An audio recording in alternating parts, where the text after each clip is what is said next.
Well, good afternoon, everyone. My name is Damien Castillo. I'm here with you, whether it be 5 minutes, 10 minutes, 30 minutes, likely not too long, because I know the attention spans that we all have, even for videos, is not very long. We sit down and watch a YouTube video about a news article rather than read the news article because that takes a little too much time. So I get it, and don't want to be in the line of wasting people's time. I want to be here, make points, have people maybe make counterpoints in the comments or what have you. I'm not here to argue, debate, whatever. You can, troll with Cowboys suck 1,000 times. If you have nothing better to do with your life, then knock yourself out. I'm not worried about that. But obviously, as you can see, and as you can see behind me, I'm an avid Dallas Cowboys fan. I am, probably a fanatic. This year is the first year that I actually said to my wife of 30 years that I was just not going to allow myself to get that I was not allowing myself to get emotionally invested in this team, in this season at all, period. And so far, it's remained that way. I've watched every game up to a certain point, and they're like, okay, that's it.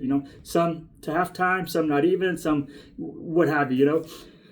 But it's been a rough season. It's been a very, very rough season, and it's interesting to say what I just said, because last year I don't remember what it was. And it's not one of those things of drinking the Kool-Aid, because I stay pretty grounded in realism as far as what the Dallas Cowboys are and what they are not. But last season, the 23-24 season, there was actually a point towards maybe the heading into the final quarter of the season, or maybe even before that. Even though we had lost Trevon Diggs' injury, Deron Bland was playing out of his mind, and things of that nature. Tony Pollard was the lead back, and it wasn't quite what we expected him to be. But I was texting with my son, and I told him, I said, I don't know what it is. I said about this team, last season's team, 23-24. I said, but I have this feeling that I have not felt in a very, very long time about this team. Like, I feel that of all the stuff that we've been waiting for and wanting to see this team become, just something inside of me felt that last season was the season. Not saying that it was our season, but it was the season to make some noise, to kind of take a step forward. Because at that point, it's the third straight 12-5 season under Mike McCarthy to end. Nothing remarkable, nothing to write home about, as they say.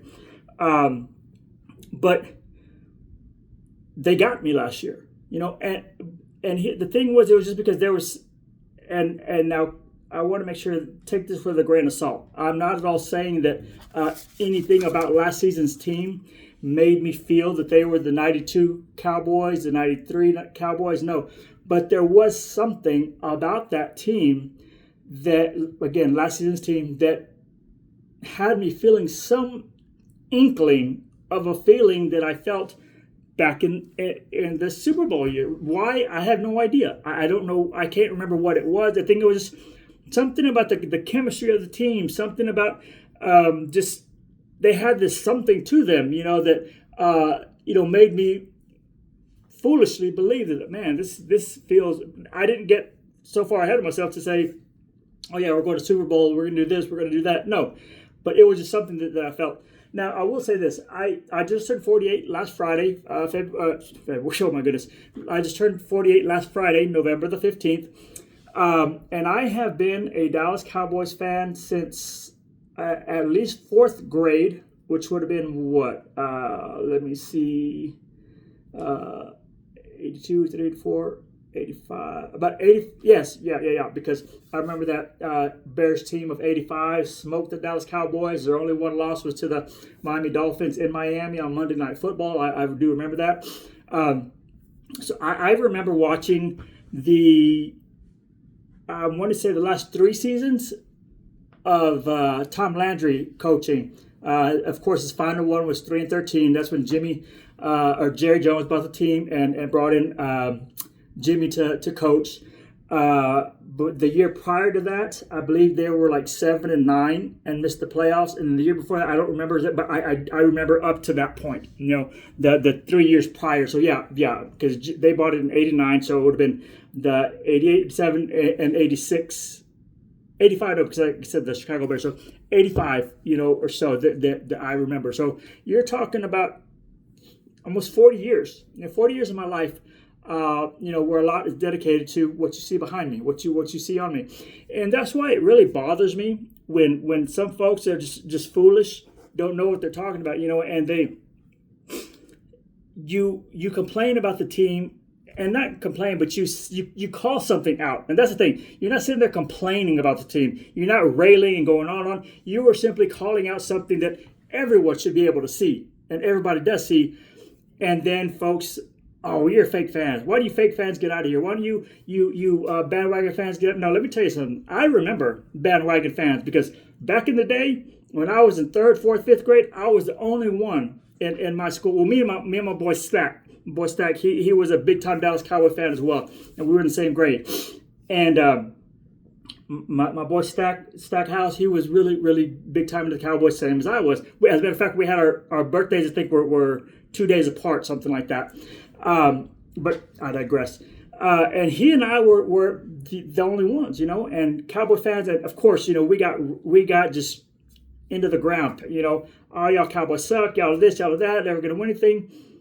Then all of a sudden, Jimmy comes in, goes 1-15, nothing to write home about at all. I remember that Monday night or Sunday night game, I think it was Sunday night game, against the Washington Redskins at that point, now the Washington Commanders, and we beat them in RFK Stadium. Then the following season made a big leap from 1-15 to 7-9, and not only that, but had Troy Aikman not been hurt those last, I think it was 4 games of the season, 3 for sure, possibly 4, and Babe Laufenberg ended up throwing the absolute ugliest passes you may ever see a quarterback throw. I remember the ones that he threw up against Dion and the Atlanta Falcons defense. They was just horrid looking. Hey, I'm not saying I'm that athletic or I can do this, that, or the other, but how Babe Laufenberg was and remained a backup quarterback, I do not know that. But I know that season would have been, because I think it was the following season that we drafted. It was a big deal because we drafted Steve Walsh out of Miami. Remember, Jim Johnson is a Miami guy, and he drafted Steve Walsh, his old quarterback. And so, had we had Steve Walsh, I don't know, maybe he wins a game or two, maybe not. But that year, when we finished 7-9. That season, I believe we only needed to win 1 game. 8-8 would have gotten us into the playoffs. We weren't ready to do anything anyway, but still, it would have built that confidence, that we then had next season where we finished 11-5, beat the Chicago Bears in what's the Chicago Bears Stadium called?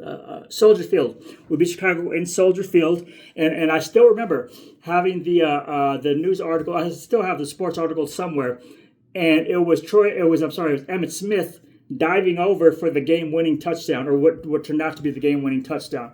And so we did that. Then we went on to play Detroit, who had already smashed us earlier in the season. Well, they win and did it to us again. Why? Because we just did not have the cornerbacks to match up with that run and gun type of offense that what's called the Lions ran. Texas Tech runs it. The Lions ran it. The Oilers used to run it back in the day. But what did they call it? The run and shoot. The run and shoot offense. And so we got smashed. So the next year we draft Kevin Smith in the first round, and that went a long way to turning things around. And then we revamped the secondary with James Washington, who was not a world beater, but he was a Jimmy guy and played very good football for us. Ray Horton, Everett. I can't remember his first name. Everett was the last name. Was another safety, nickelback type of guy. We hit on Larry Brown in the 12th round. For those folks that watch the draft nowadays but don't go back to all those days of 12-round drafts, it was a lot. 12 rounds of draft. And we hit on Larry Brown in the 12th round. And then that season, so like I said, we went and won our first Super Bowl. Yeah, that was 92. So the year before was when we got blown out by the Lions twice. And it was evident that we needed a couple things. We needed a pass rusher. We got Charles Haley. We needed some secondary help. We drafted Kevin Smith. Got Larry Brown late in the draft. And Larry Brown was not, a shutdown corner, nothing like that, but he was more than serviceable, and he was okay to get the job done, because in those days, if you remember, Dallas Cowboys were 10 deep at defensive line, at least 10. I mean, we were talking about Charles Haley, as I said, Jim Jeffcoat, Leon Lett, Russell Maryland, Jimmy Jones, Tony Casillas. I don't know if Chad Hennings was there. Well, yeah, I think the Super Bowl year, Chad Hennings was already there. Chad Hennings, and that's just off the top of my head, those seven. And I know them all, but I'm not going to force myself to recall them all for the sake of time. But, I mean, that's right there. And then at linebacker, we had Ken Norton Jr., the son of the late great of the great former heavyweight champion Ken Norton, Jack Del Rio, Robert Jones, Miles Godfrey, and there's the thing is that a lot of the guys that we had on this team were not superstars, would never have been superstars, weren't cut out to be superstars, but with the way that Jimmy Johnson demanded that they play, if you weren't hustling, you're sitting down. If you are jogging on a play, you're sitting down. Everybody's probably heard that story about a player that the Cowboys had drafted, and Troy Aikman tells the story that the young man, it was his first training camp, and he said he had asthma. And so, they're like, what happened to the kid that was having trouble earlier, breathing, asthma, this, that, or the other? And Jimmy Johnson said, yeah, I told him to go find the asthma field and do his running conditioning on the asthma field. Well, there was no asthma field. He was telling him, I can't work with you, kid. Sorry, I can't work with you. And so all those things that started coming together in building the team.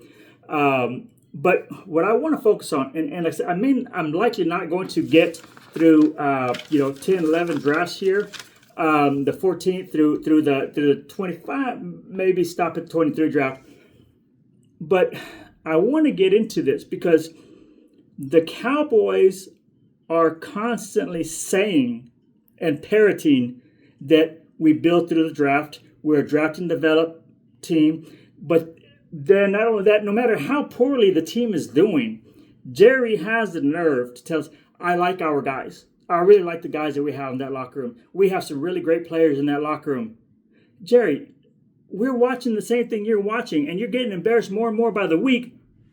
The only difference between you and us is you got billions to play with, whereas our money goes towards, buying merch, buying tickets, buying this, that, and the other, and, puts a little dent in our pocket. You know what I'm saying? But we're willing to do that because we are fans of this beloved franchise, the Dallas Cowboys.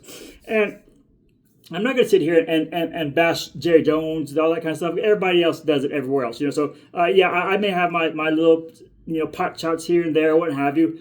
But, I mean, everybody knows by now, Jerry Jones should not be the general manager of this team. We know that. And Jerry Jones was asked X amount of years ago,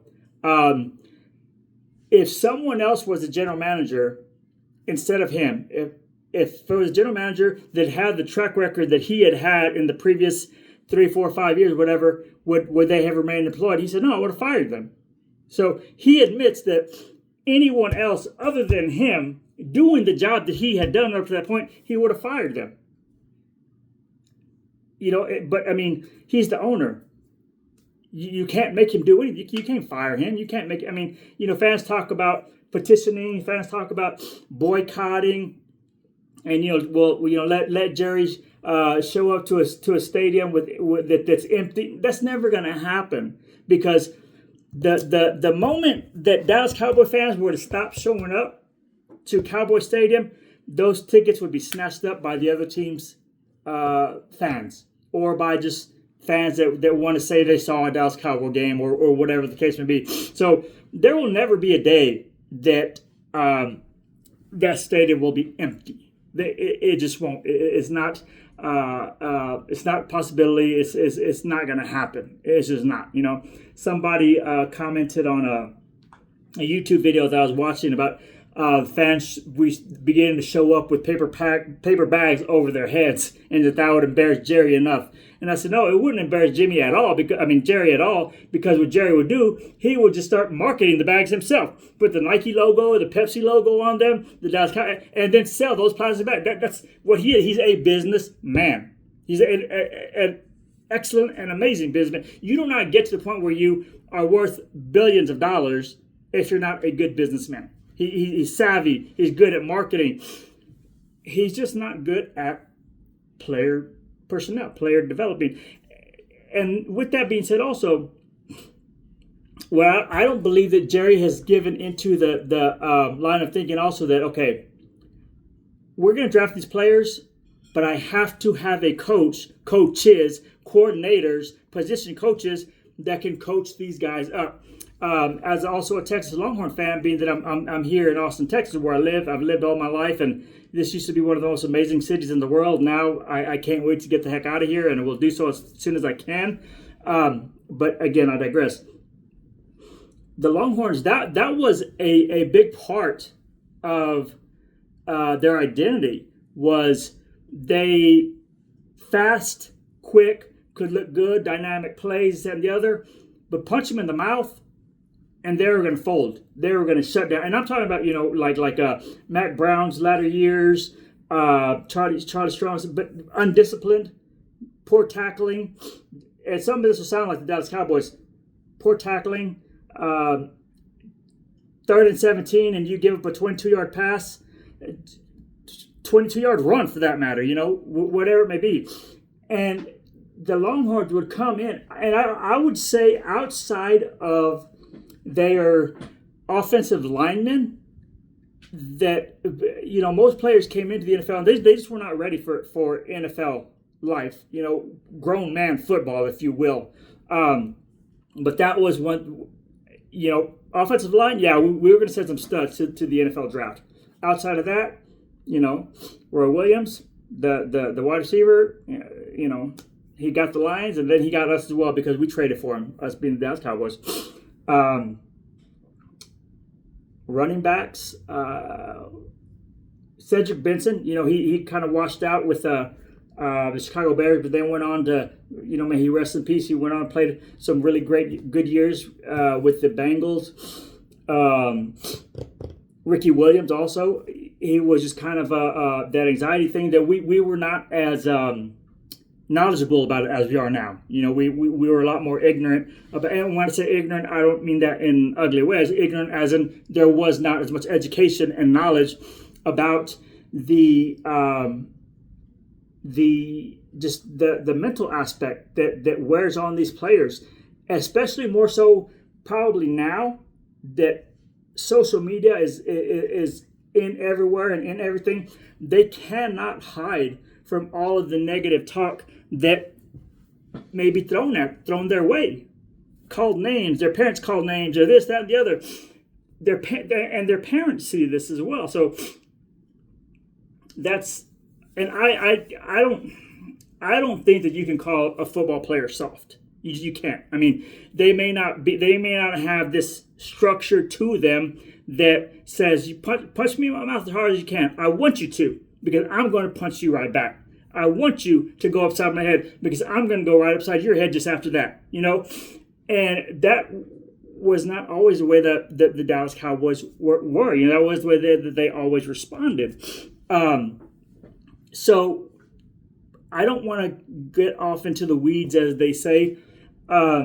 But I want to cover some stuff as far as the draft goes, and then we'll be able to kind of flesh it out in some other videos down the road. I'm already at almost 20 minutes, so there may be already plenty of people that have already tuned off. I hope not. But you look at these drafts that the Dallas Cowboys have, the 2014. So 2014, DeMarcus Lawrence draft, Anthony Hitchens, that was Zach Martin was our first round pick. And you go down, all the way to 23. I have them here. I have certain things highlighted because I also read on another YouTube video where someone commented that the Dallas Cowboys have never invested properly in the defensive line. And that's not true at all, not by any means. Give me a quick second. So, and I know this is going way back, but some of these players, obviously DeMarcus Lawrence, they are still in the league. DeMarcus Lawrence, Randy Gregory, Ryan Russell, Malik Collins, Charles Tapper, Taco Charlton, Dorrance Armstrong, front seven, Leighton Vander Esch, Jalen Smith, Anthony Hitchens. I apologize, I went back. Tristan Hill, Joe Jackson, Neville Gallimore, Osa, Chauncey Golston, along with Quentin Bohanna, John Ridgway, Sam Williams, Mozzie Smith, Viami Fehoko, and now we did finally hit on one because I believe Marshawn Nealon is going to be a really nice player for us. But you cannot say that the Cowboys have not invested in the defensive line / front seven. That's between 2014 and 2024.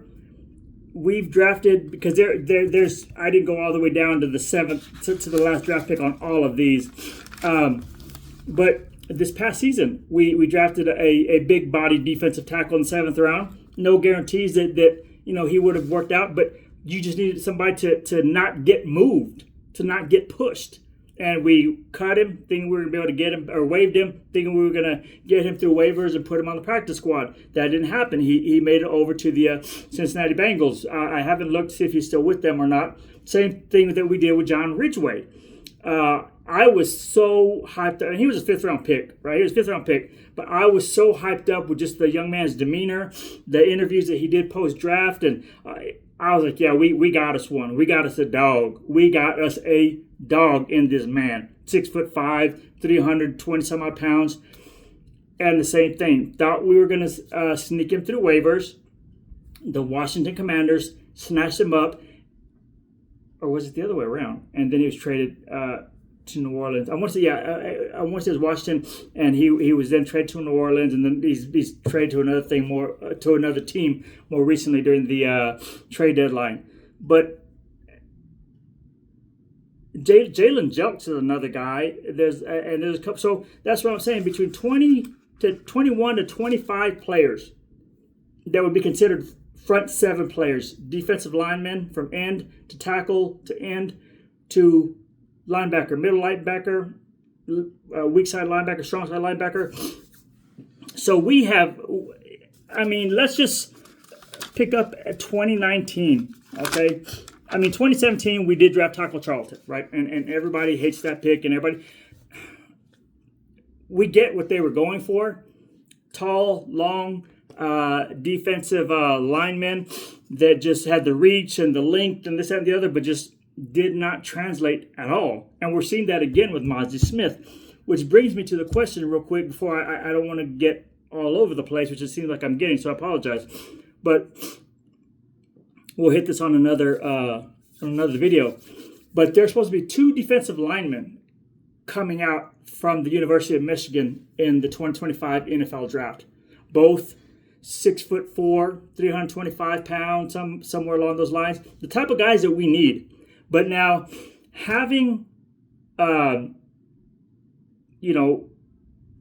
failed with developing Taco Charlton, failed with developing so far Mozzie Smith, which I don't go and break down film. I'm not going to lie. I'm not going to pretend that I do that. I don't. I watch the games. I watch it back sometimes here and there. And this past week, there's some moments where Mozzie Smith definitely looked like he is progressing as far as not getting pushed around, not getting pushed back, not getting up on the ground. Because there was a game earlier in the season where every other play you looked around, Mozzie Smith was on his back, So I really hope with the right coaching staff is going to come in, because there's no way this coaching staff is going to return, that they can continue to draft Mozzie Smith. But then here's also a problem for a young man. I say kid, I'm 48 years old. A young man like Mozzie Smith. Next season will be his third season in the league, and he will be playing under his third defensive coordinator and third defensive scheme. Started with Dan Quinn. Now, Mike Zimmer, who I'm not going to lie, I was so psyched to have us bring him in. Didn't work out the way we did. Next year, I don't wish anybody to lose a job or this, that, or the other, but I really hope that if Matt Eberflus, who was here as a linebacker coach before he went on to be the defensive coordinator, I'm not going to pretend that I remember, and then the Bears, and then ultimately to the Colts as their head coach. I would really like for him to come back and rejuvenate his career, put things back together for himself here in Dallas, and then you could afford to hire an offensive-minded coach, obviously offensive coordinator is going to be offensive-minded, but, an outside-the-box type thing, because that's one thing that everybody says about the Cowboys. Very predictable. And you watch the games, and you can see that with certain packages, certain personnel, certain this and the other, certain the way we're lining up, the defenses know what's coming a mile away. We do not fool anyone with our offense. There's nothing creative about it. Nothing about our offense that is working right now at all. Now, another thing is with that as well is, CeeDee Lamb is a quick guy. He has some speed. 4.4, is not slow. But we don't have what we had in Amari Cooper, which was one of, if not the best route runners in the NFL at that time when he was with us. We don't have any 4.3 guys, 4.3 speed. We don't have guys that are just like straight burners. We don't. So that's why you were always hearing about the lack of separation from our receivers with the opposing team's defensive backs. We just don't have guys that can separate one of two ways, through sheer speed or through precise route running. Neither one of those. If you get a guy that can do both, run amazing routes and have deep speed, long speed, I should say, that's a weapon. That's a weapon that you want to have. We don't have any of that right now. Jake Ferguson is going to be out this season, or this week. So the options are dwindling. We've got a banged up CeeDee Lamb, no Jake Ferguson, still no Brandon Cooks. So it's going to be, like I said, a beat up, banged up CeeDee Lamb because of the shoulder issue that he has, and I guarantee everyone's going to be jamming him as hard as they can. No one, he's got that shoulder thing going on. Jalen Tolbert, who I believe has come along, just not having been fed the ball as he and of course, obviously, they paid CeeDee Lamb. We paid CeeDee Lamb $34 million, so they're going to want to see the ball going his way as often as possible. But that doesn't mean that you forget that there's other players on the team. Jalen Tolbert, who would continue to develop, continue to grow in confidence if we would go his way on a 3rd and 8, 3rd and 9, whatever it may be, but just to build his confidence and continue to do so. So we're going to be trotting out Lamb, Tolbert, Jalen Brooks, Ryan Flournoy maybe, who a lot of people were really excited about. But if he has not made it onto the field from the practice squad, something is not right there. Give me a quick second.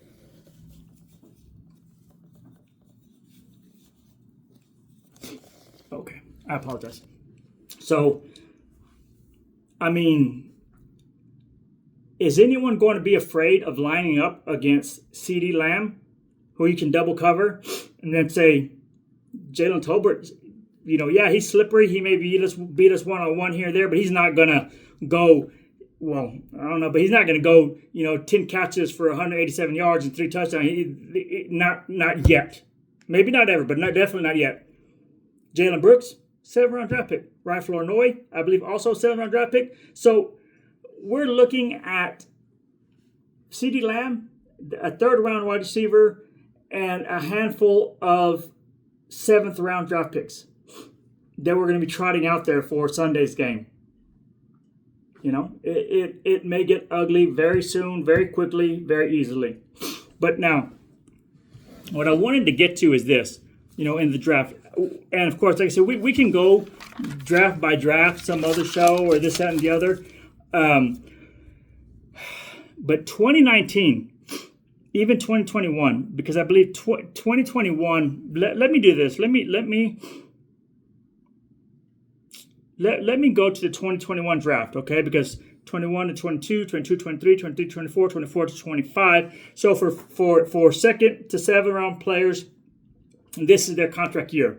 1st round players in 2021, which is Micah Parsons that year, that was he has that 1 year option, that the Cowboys can pick up for this coming season, but he's likely going to hold out.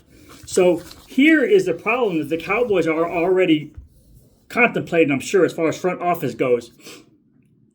Going into the offseason next year, Osa's a free agent. Chauncey Golson's a free agent. Micah will be holding out, more than likely. I shouldn't say, well, he will more likely be holding out. Sam Williams is coming back from injury. DeMarcus Lawrence may come back. But that's 5 of our top rotation guys. And then, of course, Marshawn Nealon, hopefully, comes back really healthy, really good. 6 with question marks. Marshawn Nealon has been out a very good chunk of the season. D-Law is getting up there, 32 years old. Micah Parsons is likely to hold out. Sam Williams, an injured knee. And now here's the thing I want you guys to contemplate, because for a while there, the Dallas Cowboys rehabilitation, team, Britt Brown and those guys that have worked on the cords and this and that to restrain themselves to get back on the field. The Cowboys were known for having a really good department as far as getting their players right, getting their players healthy and back on the field. But now let's kind of look at what happened to Michael Gallup. He has ACL injury, and then he's never the same again. Okay? Don't let this happen to me, please. He has an ACL injury. There's another player that I was going to bring up, and I'll come back to it if it. Darn it. Oh well. Anyways, so he's one of them.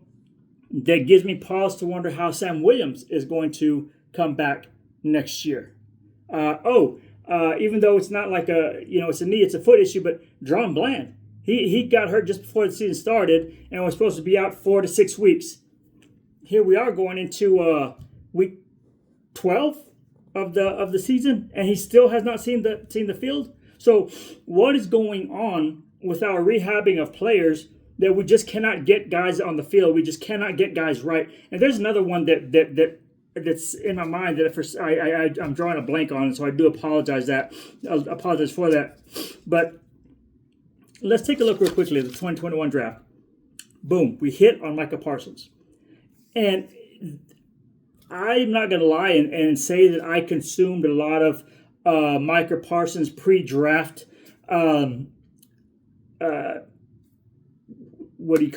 projections that year, because that year, if you guys remember, everybody was sure that we were going to likely get to choose between J.C. Horn or Patrick Surtain. One of those two.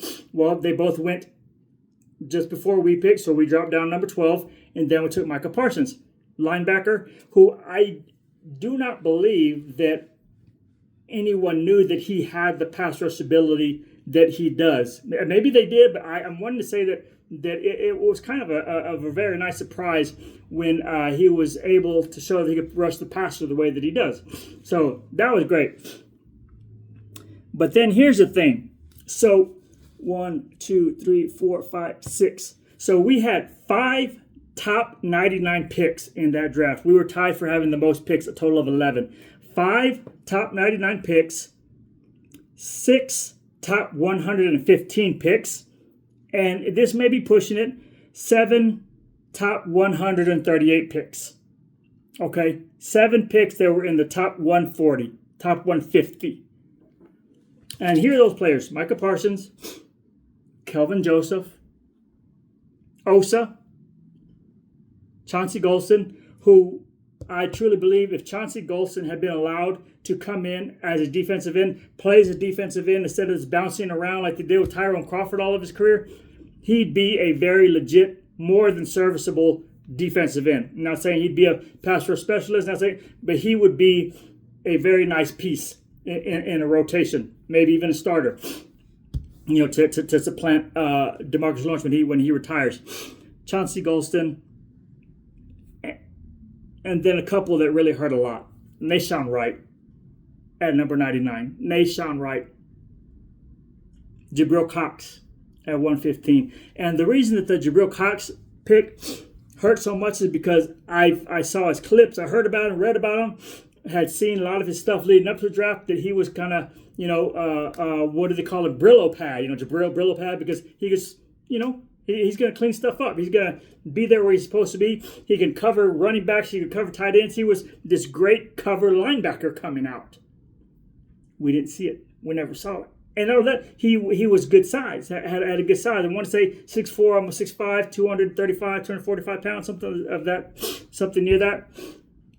But in those drafts where we really needed it, and you know what, I'm going to backtrack just a bit, because 2019, Tristan Hill didn't do anything, a year and a half. Can I do that on YouTube? I don't know. Tristan Hill, a season, I think he did make it into a second season, but that was it. So Tristan Hill, Joe Jackson was a 5th rounder, but he was supposed to be big, strong defensive end that could be built into an edge-setting defensive end to help, the run game and the run defensive. So Tristan Hill, Joe Jackson, Neville Gallimore, a 3rd-round pick, number 82. So you're talking about top 100 pick, top 90 pick, top 85 pick at 82. Neville Gallimore, that's 3. And then 2021, yes, Micah Parsons, Osa Odigizua, Chauncey Golston, Quentin Bohanna. Okay, that's 6 right there. 22, Sam Williams, who we know is out injured. John Ridgeway, I'm going to leave that alone already. Damone Clark at linebacker. 23, Mozzie Smith, Viami Fehoko. I mean, are y'all seeing a pattern here? We draft defensive linemen. We draft linebackers. And, 2018, Leighton Vander Esch. And here's the thing, too, that's very aggravating as a Dallas Cowboy. And that we also drafted Dorrance Armstrong that season in 2018. The Cowboys have a bad habit for years. Other than this year, thankfully, we drafted Marshawn Nealon. But the Cowboys seem to think that 2nd-round picks are just throwaway picks. Well, Jalen Smith, and I'm not saying this in an ugly way, because the young man worked hard just to get himself back on the field. Because if anyone knows the severity of his injury, there was a point where they were talking about, they being the doctors and his team of doctors, about possibly amputating his leg. Okay? That's how severe everything within the ACL, MCL, PCL, whatever else that's in there was torn to shreds. And they were talking about possibly having to amputate his leg. The young man came back, fought hard, just was not going to get back to what he used to be. The Cowboys were hoping, because he was a possible top 5 to top 10 talent. So I get that. Hey, this guy could have been top 5, top 10 talent, and here he is in 2nd round. Let's take a gamble on him. Okay. The problem is, if you do that once and again, that's one thing. When you do it over and over and over, Randy Gregory, Tristan Hill, who in 2019 we did not have a first-round pick because we traded to the Raiders for Amari Cooper. And we drafted the first pick that we drafted that year, which is round 2, pick number 58, Tristan Hill, a guy who was on his team at Central Florida. He was their most talented defensive lineman, but he was riding the bench. Why? Attitude issues, being uncoachable, being everything that you do not want in a player. And that's how he was described. And that's why he was on the bench regardless of how much talent he had. Okay? He had the talent. He had the measurables. He had the quickness. He had the strength. He had everything. Except he was uncoachable. Had a poor attitude. Had a nonchalant, didn't care attitude. You don't bring those guys into your locker room. I mean, if you have a very strong locker room presence that's going to say, hey, kid. And he was only 20 years old when he came to us as a Dallas Cowboy. You know, a couple of guys that could, take him by the, hey, come here, kid. We're going to talk to you. Look, this is how we do business here. This is how we play the game of football here. We're going to teach you to be a pro. We're going to show you to be a pro. We're going to give you all the tools that you need to be a pro and to be a pro's pro. And so if you do not become that, that's on you for not caring enough, not wanting it, because there are folks that play football for one simple reason. They're bigger than everybody, stronger than everybody, and everybody tells them they could be good at it, and they are good at it. But they don't. I mean, Amari Cooper. I love Amari Cooper, and wish we could have worked things out with him. But that was one of the main reasons that Jerry Jones traded him. Basically, gave him away. They didn't like his attitude. They didn't like his disappearing act in far too many games. The production was there. They assigned him to a big contract, but they can't blame the CeeDee Lamb contract that was coming up because that was still, a couple of years away. He was still on a rookie contract. Excuse me again, guys. Sorry, I apologize. So we could have made it work with Amari Cooper had we wanted to, but there's just stuff that was there that Jerry Jones was like, nah, we're done with him. We're done with this act. We're done with all of it. Get rid of him. And think about it.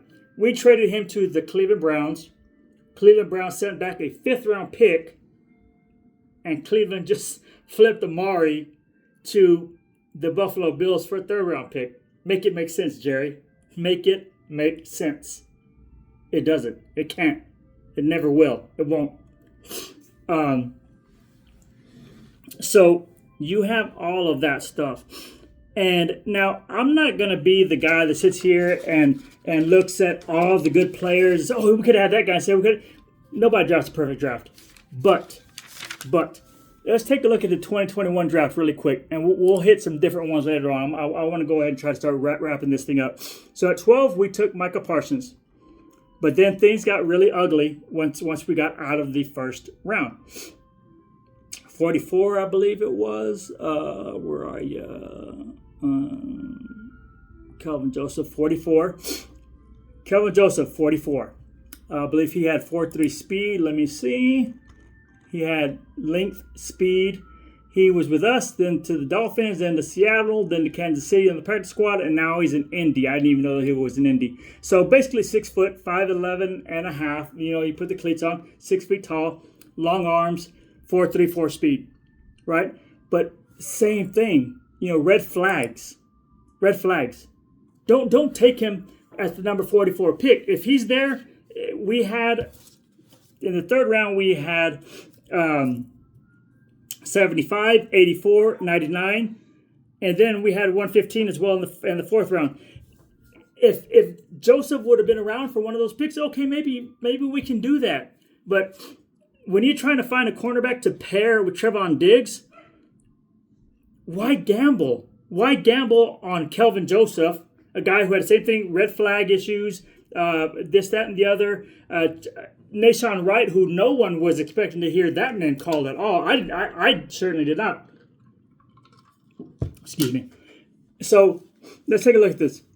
We drafted Kelvin Joseph at 44, which was a reach. I'm going to call it a reach. And going down, there are plenty of offensive linemen to choose from that went and they're still playing and doing well in the NFL at the moment. Asante Samuel, but he didn't fit the mold of what Dan Quinn wanted because he's a smaller. But still, I mean, he would have fit seamlessly in the slot with Jordan Lewis. Let me see who else is here now. Like I said, since we reached on this guy, since we reached on both of these cornerbacks in the second and the third round, why would we not have, like I said, we could have gone Asante Samuel Jr., but where's my guy who I would have loved to have him picked? Not Aaron Robinson. I mean, maybe so, but so Benjamin St. Just was selected number 74 by Washington, and I'm not saying he's a world beater, but he's got the height, he's got the length, he's got the speed, and he's rounding out into a pretty good player.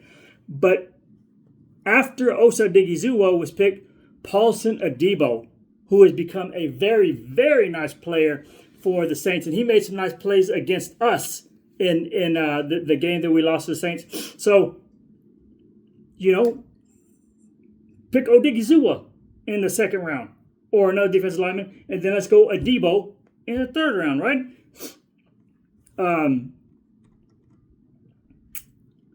Where's another one? Where's that? Chauncey Golston with number 84. And here's the thing as well. This is where it kind of starts to hurt a little bit. Chauncey Golston, I like him. Really nice player. Hope the world for him with us. Hope he stays with us and becomes a really good player.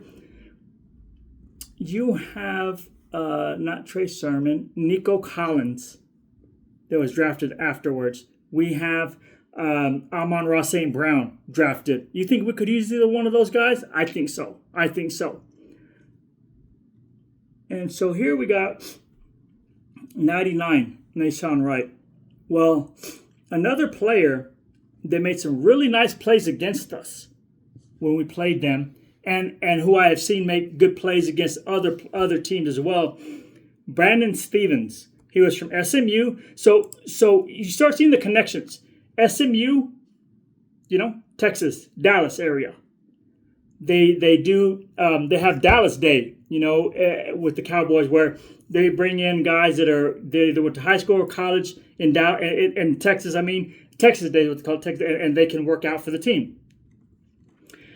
And this young man, 6 foot and an eighth, 6'1", 213 pounds, 4.4 speed. Those would have been ideal corners to take. But because of that Wildcat Jerry, that just has to, always show that he's smarter than everyone else in the room. And that's one of the biggest problems with Jerry Jones. And that's one of the things that causes the team and us fans the biggest problem is that Jerry Jones will, I would say, die trying to prove that he is always the smartest guy in the room. Just give it up, Jerry. And just, I don't know. And now, see, I love Will McClay. But somewhere in here, this whole has to start, everyone has to start sharing blame when you start talking about these drafts from the last 7 to 10 years. And give me Paulson Adebo, give me Brandon Stevens, there's Amon-Ra St. Brown at 112, Jabril Cox at 115, Bobby Brown III, he was a big-time defensive tackle. I don't know if he's still with the Rams. He is. I don't know how well he's playing for them or doing for them. But I remember I wanted him when we were drafting Tyler Shelvin. I think he's bounced around the league and isn't really on a team anymore. Oh, no, he was with the Bengals for a couple of years, then Tennessee Titans. So not too much of anything.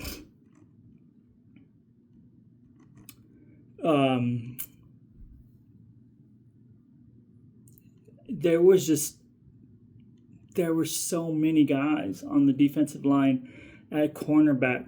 And then 138, Josh Ball, man, that one freaking hurts. Josh Ball pick really, really hurts.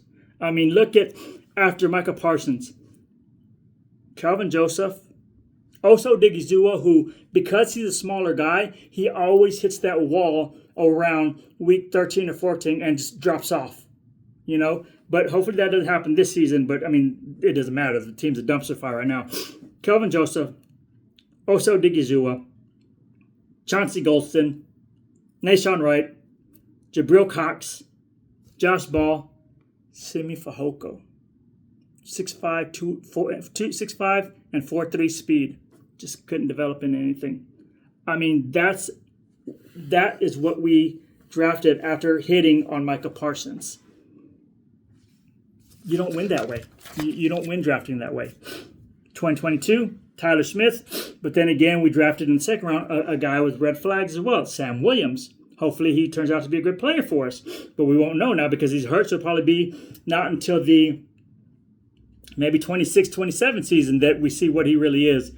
Jalen Tolbert, Jake Ferguson, Matt Waletzko. If we're not drafting an offensive lineman in the first round, we can't seem to get it right. Jerron Bland, which is really nice. Damone Clark, who really was supposed to be a really good player at minimum, and I don't know exactly what he is at this moment. And then 2023. Now, Demarion Overshown, he's that dude. He is that dude. But let's take a look at what is, Demarion Overshown is sandwiched in Mozzie Smith, number 1, Luke Schoonmaker at 58, which was a reach. That was a bad reach for the Dallas Cowboys. Luke Schoonmaker, there was no reason to panic. And it was like he was the last tight end left on the board. He wasn't, Mozzie Smith, Luke Schoonmaker. Thank you for Demarion Overshown, because after that it's Viami Fehoko, who's no longer with the team after one season. Awesome Richards, who I believe that if given a chance, he can be a really good player for us. I do believe so. And then we traded a pick from 2024 to get back into the top of the 6th round and draft Eric Scott Jr.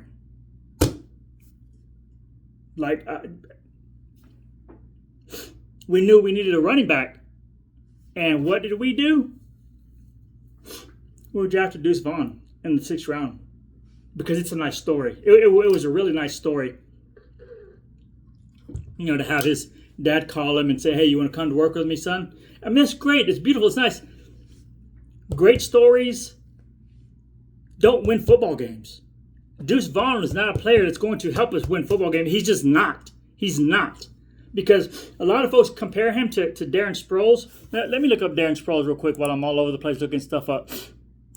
Some Darren Sproles stats. Sorry, guys. I'm sure y'all are done. I done lost probably most of y'all. Hope not. Darren Sproles, 5'6", 190. So he's, I think, an inch taller than my guy over here that I'm talking about. And about the same weight. But in his career that began in 2005 and ended in 2019, so you're talking about a 15-year career, he rushed the ball only 732 times for 3,552 yards. So, it's not quite 5 yards per carry, but it's pretty good. But, let me see here. Let me find his stats as a pro. So, rushing attempts, 8 in 2005, none in 2006 because he was injured, 37 in 07, 61 in 08, 93 in 09, 50 in 2010, 87 in 2011, and he hit over 600 yards, so it was nice, 48 in 2012, 53 in 2013, 57 in 2014, 83 in 2015, 94 rushes in 2016. That's the most he ever had, but average 430 yards, which 4.7 yards per carry is not bad. And then 15 rushes, 29 and 17. So he's definitely, we know he's not a bell cow back, as they say, a workhorse back. Receiving 3, 10, 29, 45, 59, 86. That's 86 catches with the New Orleans Saints in 2011. Then 75, 71, and all. So his 3 career highs of catching, pass catching, were all with New Orleans, with a coach who knew, how to use him properly, which was Sean Payton. Where is it again? Let me see. So he had 59 with San Diego in 2010 and 2011, 86 with New Orleans, 75 with New Orleans, 71 with New Orleans, 40 with Philadelphia, 55 with Philadelphia, 52 with Philadelphia. Then 7, I think, was another injury year, and 18, 19 as well, other injury year. So, people seem to remember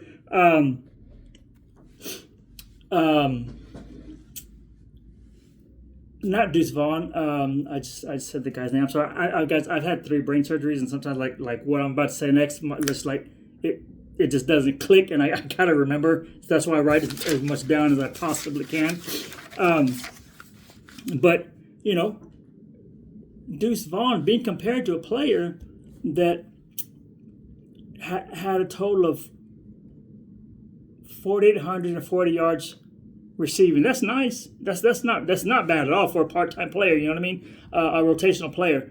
Then he did some good on punt returns and kickoff returns. But for anyone, much less the Cowboys, to pretend and try to sell us as fans that he was going to come in here and do something. What was Vaughn expected to do? What, we don't have a number 1 running back. We don't have a number 2 running back. If we had those things, then throwing him in there, Deuce Vaughn being him here and there, and that would have been a nice maybe change of pace. But even that, he does not have, Darren Sproles. I'm sorry, Darren Sproles. There's a guy that I was speaking of. Let me see what his speed is. We're getting ready to I'm about to call this a video.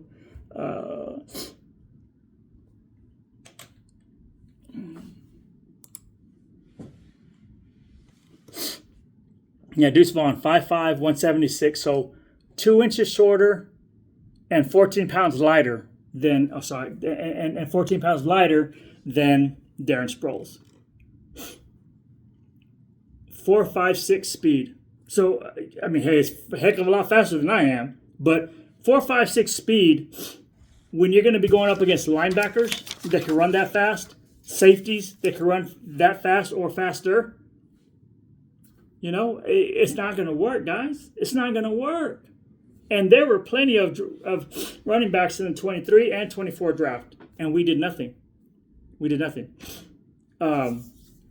But anyways, I do apologize if this was seemingly all over the place. It's the first video that I've done in about 5 years. So I'm going to do a better job next time and having, maybe some bullet points and some things that I want to make sure that I hit on. But when we come back for another show, for another video in the series, I'm going to just keep focusing on these drafts because of the fact that everybody, Dak sucks, Dak this, Dak that, whatever. Dak's my team's quarterback. I'm rock with him. I'm not going to say I'm a big fan of him. I'm definitely not a hater of him, But I won't wear Dak gear. I won't wear Romo gear. I'll wear Troy, Michael, and Emmett's gear because they led us to three Super Bowls in 4 years. Okay?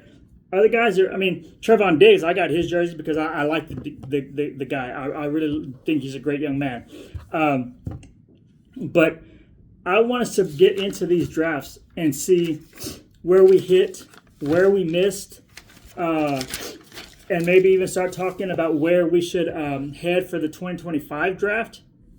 Do we draft somebody? Let's say we end up with a top 8 pick, top 10 pick, 5 maybe.